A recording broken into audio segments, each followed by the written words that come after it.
नमस्कार, बहुत बहुत स्वागत है आपका एनडीटीवी के इस विशेष कार्यक्रम में। ये हमारा भारतीय जनता पार्टी के जो नेता हैं उनका टाउन हॉल है और हम टाउन हॉल कर क्यों रहे हैं, जिसको हम दिल्ली का दंगल, बैटरग्राउंड दिल्ली बोल रहे हैं। सबकी नजर इस तरफ जहां गुजरात का चुनाव है, विधानसभा का चुनाव होता है, प्रधानमंत्री नरेंद्र मोदी वहां से आते हैं, 12 साल वहां चीफ मिनिस्टर रहे, उस पर लगी हुई है। हिमाचल का चुनाव खत्म हुआ, उस पर लगी हुई है। तो अब आप सोच रहे होंगे बीच में ये दिल्ली में वो भी एमसीडी का चुनाव, यानी कि म्युनिसिपल कॉर्पोरेशन का चुनाव अगर हो रहा है, लोकल बॉडी का हो रहा है, तो इससे आपको क्या फर्क पड़ता है? क्यों इसको इतनी तवज्जो दी जा रही है? देखिए, तवज्जो इसको इसलिए देना जरूरी है कि दिल्ली देश की राजधानी है, जिसको आप दिल्ली को देश का दिल कहते हैं। और जब भी कोई बाहर से आता है तो उसके लिए भारत की पहली छवि यही शहर बनाता है। तो अगर हमारे पूरे देश में जिस शहर की इतनी इंपॉर्टेंस होगी, जब लोग बाहर से बात करेंगे तो दिल्ली की बात करेंगे, तो उस शहर की छवि बनाने में और बिगाड़ने में एक संस्था जिसका सबसे बड़ा हाथ होता है वो होती है एमसीडी, यानी कि लोकल बॉडी जो यहां की है। और इसी वजह से उसका चुनाव इतना महत्वपूर्ण हो जाता है। तो आम आदमी पार्टी, भारतीय जनता पार्टी और कांग्रेस के बीच में मुकाबला है। आज हमारे साथ जुड़ रहे हैं भारतीय जनता पार्टी के सांसद, सीनियर नेता रमेश बिदूरी साहब हमारे साथ हैं। हमारे साथ दिल्ली विधानसभा में एमएलए ओपी शर्मा जी अब हमारे साथ हैं। बहुत बहुत शुक्रिया, आप दोनों का बहुत बहुत स्वागत। जरा तालियां बजा के हमारे मेहमानों का स्वागत कर दीजिए। तो सबसे पहले ये समझने की कोशिश करते हुए इसी से शुरुआत करते हैं। बिदूरी साहब, 3 लगातार टर्म्स में जनता ने, दिल्ली के लोगों ने आपके ऊपर, यानी कि भारतीय जनता पार्टी के ऊपर एमसीडी में अपना भरोसा जताया। क्यों दोबारा बीजेपी? देखो, सबसे पहला तो देश के अंदर नौजवान से लेकर हर व्यक्ति पीड़ित था, उनके अधिकार नहीं मिलते थे करप्शन से देश के अंदर। एमसीडी 3 बार 15 साल तक 15 मेयर हमने बनाए हैं। और एमसीडी के ऊपर, चाहे पहले कांग्रेस के टाइम में एमसीडी हमारी थी, चाहे केजरीवाल साहब के टाइम में, एमसीडी के ऊपर आज तक एक भी करप्शन का, घोटाले का कोई चार्जेस फ्रेम नहीं कर पाया कोई भी। तो सबसे बड़ी बात तो ईमानदारी के साथ में एमसीडी चलाने का काम किया है, लोगों की सेवा करने का एमसीडी ने काम किया है। वो अलग बात है कि समय समय पर, चाहे कांग्रेस के टाइम में शीला जी, चाहे अब केजरीवाल जी हैं, एमसीडी के फंड को इन्होंने रोक कर रखा कि एमसीडी बदनाम हो जाए। लेकिन छोटे रिसोर्सेज के कारण भी एमसीडी ने वो उपलब्धि दिल्ली की करके दिखाई है कि जो स्टेट गवर्नमेंट नहीं कर पाई थी। क्योंकि अभी आपने बोला, मैं इसके लिए आपका बहुत बहुत धन्यवाद करता हूं, कि कोई भी बाहर से, दुनिया में से कहीं आएगा तो दिल्ली देश की कैपिटल राजधानी है, तो ये देश की पिक्चर को शो करेगा, देश के हालात को शो करेगा। तो भारतीय जनता पार्टी राष्ट्रवादी दल होने के कारण से देश की छवि धूमिल ना हो, इसलिए सारे कष्ट भोगते हुए भी दिल्ली की जो तस्वीर है वो इस प्रकार की पेश होगी, देश की दिल्ली राजधानी है। लेकिन राज्य में ना होने के कारण से, जो राज्य के काम है उनके कारण से कहीं ना कहीं दिल्ली शर्मिंदगी जरूर होती है, दिल्ली शर्मिंदगी जरूर उठानी पड़ती है। ठीक है शर्मा जी, ये बात जैसे उन्होंने कहा कि भाई लोगों ने इतना भरोसा जताया है, लेकिन इस भरोसे के साथ साथ बड़ी जिम्मेदारी भी आती है। यह कहना बिल्कुल सही होगा कि कोई करप्शन का मामला सिद्ध नहीं हो पाया। इमेज लेकिन एमसीडी की ऐसी है कि वो सबसे करप्ट बॉडीज में से एक है। सड़क पे मैं अगर आपको अभी लेके चलूं और 4 लोगों से हम बात करेंगे, चाहे उनका कोई भी 2-4 हो, क्योंकि एमसीडी के जो काम होते हैं उसमें जनता के रोजमर्रा की जिंदगी का उन पे फर्क पड़ता है। हर आदमी कहता है करप्शन बहुत है भाई साहब, काम नहीं हो रहा भाई साहब। ऐसी इमेज को तोड़कर क्या बीजेपी इस बार कुछ कमाल कर पाएगी? निश्चित रूप से जो आप कह रहे हैं, आंशिक रूप से मैं उसमें सहमत हूं। लेकिन अपने कार्यकाल में, बीजेपी के कार्यकाल में, जितने भी लाइसेंस है सब ऑनलाइन बनाने का काम चालू किया गया। और मुझे लगता है कि ऑनलाइन जब चीज़ें चालू होती हैं उसमें करप्शन का कहीं ना कहीं आयाम खत्म हो जाता है।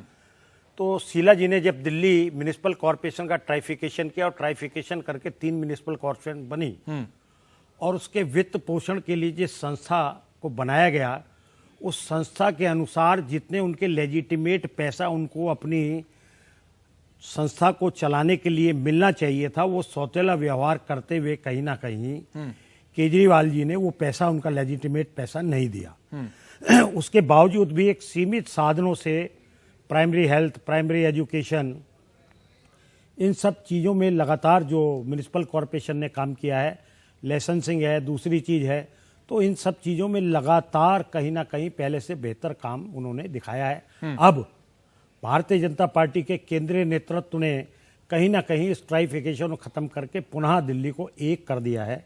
और मैं समझता हूँ एक करने के बाद में जो काम म्युनिसिपल कॉर्पोरेशन में होता था उसको और बेहतर ढंग से करने का अब हमें समय मिला ये भी है। कमाल की बात है कि जब इसे ट्रैफिकेट किया गया था तब कहा था कि बेहतर हो जाएगा क्योंकि लोड कम हो जाएगा, अब वापस इकट्ठा करके वही आर्गुमेंट दोबारा दिया रहा है। बदूरी जी, मैं इसी सवाल पे आना चाहता हूं। अप्रैल में चुनाव ड्यू थे, कहा गया अरविंद केजरीवाल और कांग्रेस भी ये आरोप लगाती रही, भारतीय जनता पार्टी डर गई है और इसी वजह से चुनाव को इन्होंने अनाउंस नहीं होने दिया, चुनाव को डिले कर दिया और यूनिफिकेशन करके ये सिर्फ प्रोसेस को डिले करने का एक पार्ट था जिससे कि गुजरात चुनाव के साथ साथ कर लें, क्योंकि अरविंद केजरीवाल फंस जाएंगे, वहां कैंपेन करें या यहां कैंपेन करें। देखो, ये अपोजिशन की अपनी कंपल्सन हो सकती हैं। पहले तो मैं इस बात को आपकी को बिल्कुल कंडेम करूंगा, आई एम सॉरी, कि एमसीडी में सड़क में किसी से भी पूछ लीजिए आप, करप्ट बॉडी है। एमसीडी जब बच्चा पैदा होता है, जन्म लेता है, तब से एमसीडी की जिम्मेवारी प्रारंभ हो जाती है।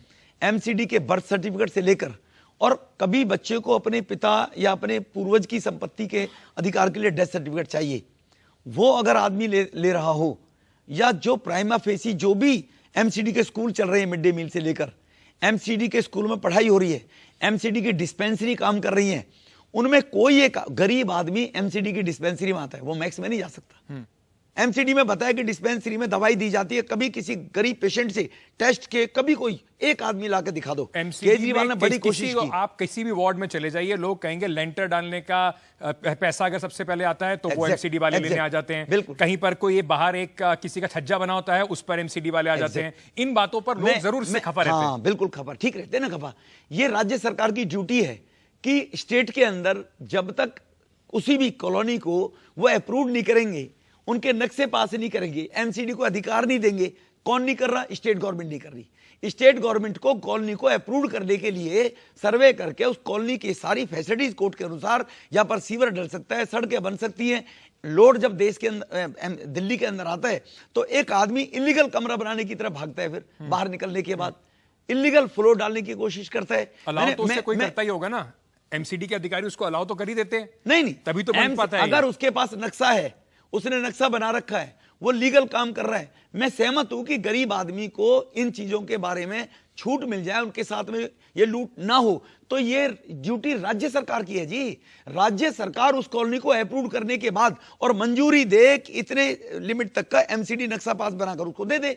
मैं आपको ये आपके चैनल पे पब्लिकली मैं कह रहा हूं, मैं जहां से एमएलए रहा 3 बार, वह अनियमित कॉलोनी है चाहे कोई भी कॉलोनी है, कोई व्यक्ति अपना घर बनाने का अगर किसी ने आज तक पैसा वो दो, आपके चैनल पे, नेशनल चैनल पे बोल रहा हूं, मैं 10 टाइम्स दूंगा। पहलादपुर मेरे कॉन्सर्ट थे, दीपक जैन, नीरज गुप्ता, राजपाल पोशवाल, तुगलकाबाद गांव, विश्वकर्मा कॉलोनी, आज तक मैं मंच पे सरेआम खड़े होकर कहता हूं। ठीक है, तो इसीलिए इस पर आप क्या कहेंगे? इस पर आप क्या कहेंगे जो आरोप आप पे लग रहा है कि डिले इसलिए कराया गया चुनाव क्योंकि बीजेपी की शायद स्थिति जो थी, अब मैं वहीं आ रहा हूं, वो ठीक नहीं थी। अभी मैं वहीं आ रहा हूं।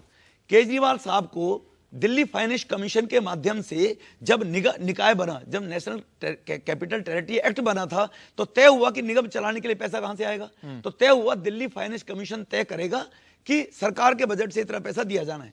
41,000 करोड़ रुपया दिल्ली सरकार ने निगम को देना था 5 साल के लिए।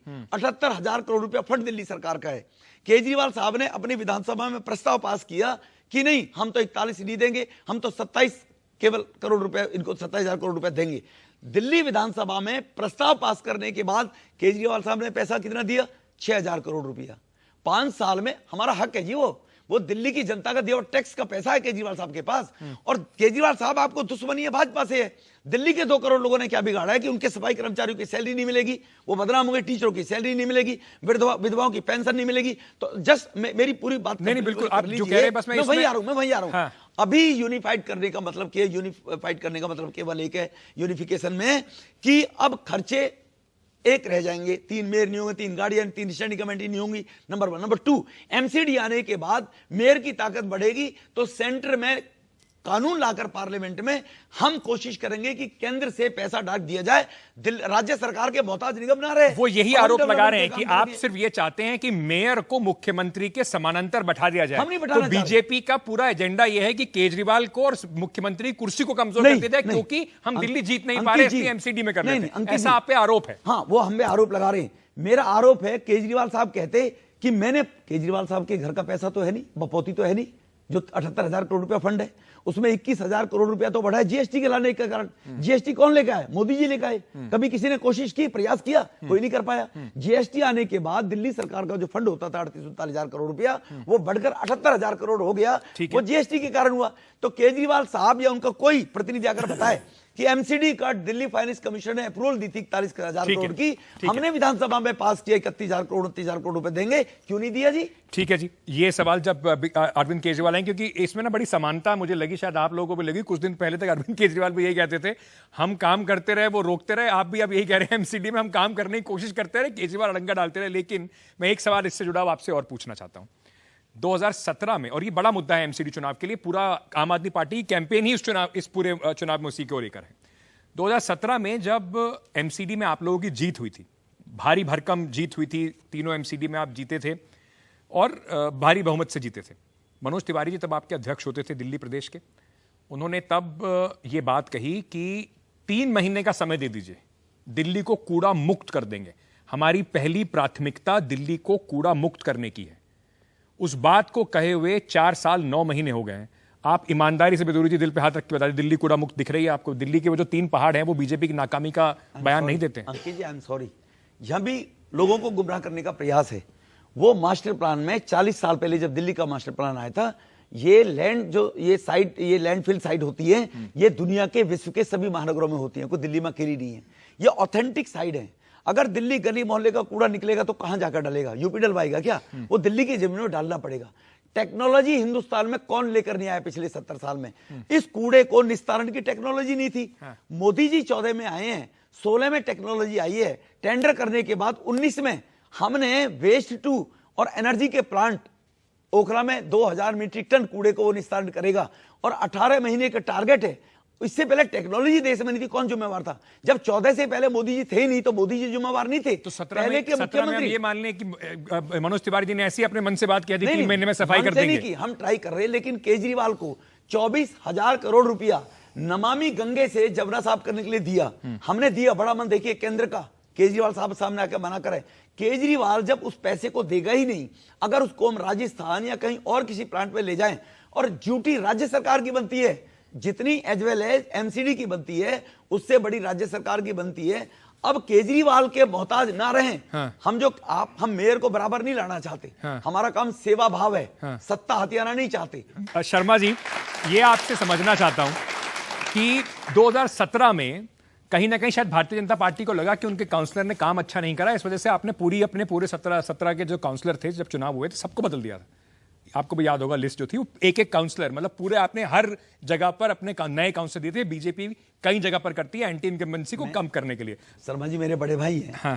अंकित जी, मेरी देखती है, कम्युनिस्ट पार्टी ऑफ इंडिया है, खत्म हो गई ना। आई एम सॉरी, आपके चैनल पर बोलना बड़ा मुश्किल है, खत्म हो गई। कांग्रेस एक राज्य में है सर। हाँ, एक राज्य में है, वहां भी हो जाएगी। कांग्रेस खत्म हो गई ना, खत्म हो गई ना।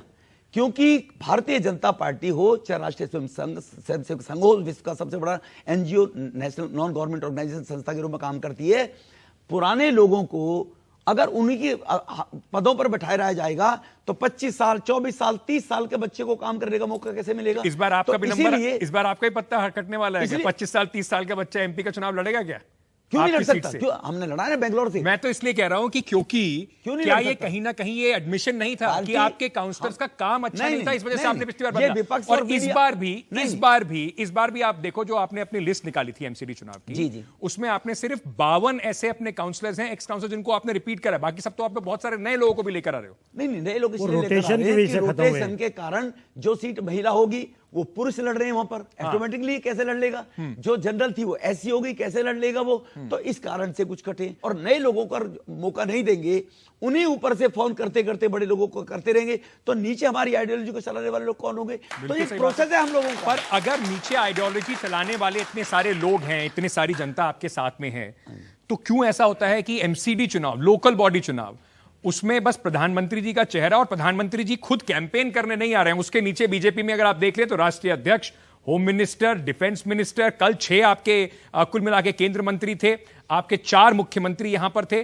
तो क्या ये ना समझा जाए कि भारतीय जनता पार्टी दिल्ली के अंदर कोई ऐसी लीडरशिप दे ही नहीं पाई है अब तक, जिसके नाम पर, जिसके चेहरे पर चुनाव लड़ लिया जाए, इसलिए आपको सेंट्रल लीडरशिप की जरूरत पड़ती है? नहीं, देखो, हमारे यहां संगठन में हमारे यहाँ जो प्रधानमंत्री जी भी कार्यकर्ता हैं, अगर स्वच्छ भारत मिशन में सफाई कर्मचारियों ने कोरोना अपने जीवन को दांव पर लगाकर और देश को नरक नहीं बनने दिया, तो हमारे प्रधानमंत्री जी ने सफाई कर्मचारी के पैर छूकर उसको सम्मान कर देने का काम किया था।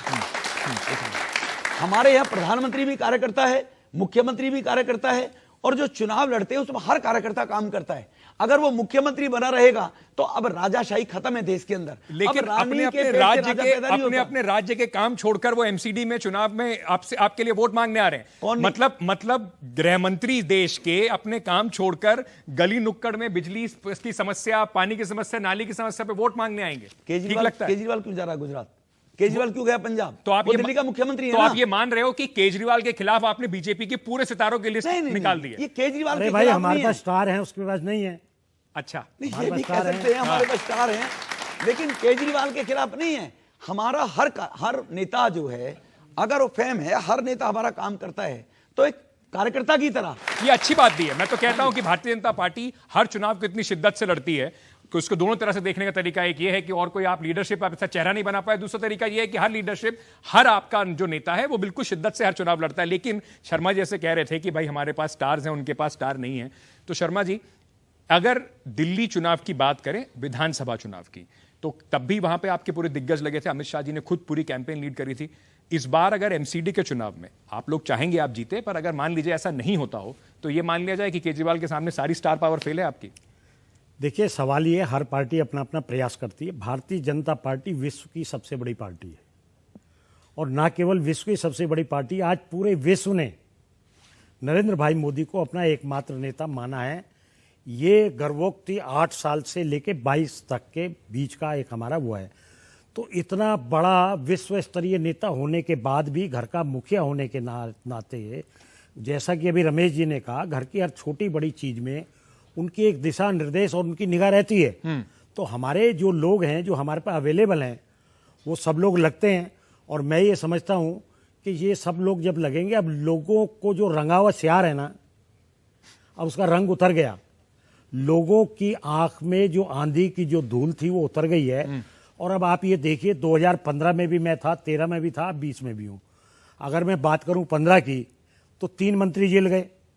एक कानून मंत्री जिनकी डिग्री जाली थी वो जेल चले गए। राशन कार्ड बनाने वाले ने महिला के साथ दुराचार किया, जेल चला गया। एक ऐसा मूर्ख आदमी था मंत्री जो गर्भवती अपनी महिला पे कुत्ता छोड़ दिया तो जेल चला गया। अब ये 20 में आ जाए हम, तो 20 में जो जेल मंत्री जेल में 6 महीने से मालिश करवा रहा है, और दूसरे जो मंत्री सिसोदिया जी वो जेल जाने की तैयारी में हैं। शराब में घोटाला है, बसों में घोटाला है, स्कूलों में कमरे बनाए हैं उसमें घोटाला है, वाटर सप्लाई उसमें घोटाला है। कौन सी ऐसी चीज है जिसके अंदर घोटाला नहीं है? और उसके बाद भी आज ये सब चीजें खुल चुकी हैं और जनता ये जान चुकी है कि केजरीवाल का जो मिसमैनेजम था वो, उसका नशा लोगों से उतर चुका है। हाँ। अब चौथी बार 4 तारीख को भारतीय जनता पार्टी पूरे दमखम के साथ म्युनिसिपल कॉरपोरेशन में भगवा लहराएगा, और हम दिल्ली की जनता को बेहतर सुविधाएं देने के लिए कटिबद्ध हैं। बेहतर सुविधा देने के लिए कटिबद्ध हैं। बिदुरु जी, प्रधानमंत्री जी भी करते हैं, स्वॉट एनालिसिस करते हैं कि क्या अच्छा हुआ अभी तक, क्या खराब हुआ, सबका, एक एक एमएलए का करते हैं, एमपी का करते हैं जब राष्ट्रीय चुनाव होता है। तो सब कुछ ऐसा तो है नहीं कि एमसीडी में दिल्ली के अंदर दूध की नदियां बह रही होंगी। तो आपके हिसाब से क्या कमी पिछले 5 साल में रही जो आप अगले 5 साल में, अगर जनता आपको चुनती है तो उसको सुधारेंगे? देखो, 15,000 दिल्ली के अंदर पार्क जिनको मेंटेनेंस करने का काम एमसीडी ने किया है, उन 15,000 पार्कों में 37,000 में ओपन जिम लगाकर लोगों के स्वास्थ्य की चिंता करने का काम किया है दिल्ली के अंदर, एमसीडी के अंदर। जैसे मैंने बताया, 1616 स्कूलों में 9 लाख बच्चे एमसीडी के स्कूल में पढ़ते हैं। वर्दी, मिड डे मील उनको प्रोवाइड। मैंने कहा ना, गरीब आदमी जब आगे निकलता है तो उसकी पहली जिम्मेवारी एमसीडी की बन जाती है। ये तो अचीवमेंट है आप, ठीक है ना, ये अचीवमेंट है ना। कमी कुछ रह गई होगी, कहीं तो रह गई होगी। अब इसमें जो केजरीवाल के फंड ना देने के कारण जो कमी रही है कि दिल्ली को देश की राजधानी, जो केजरीवाल साहब ने नौटंकी की, मैं लंदन दिल्ली को पेरिस बनाऊंगा, वो नहीं बना पाए 8 साल के अंदर।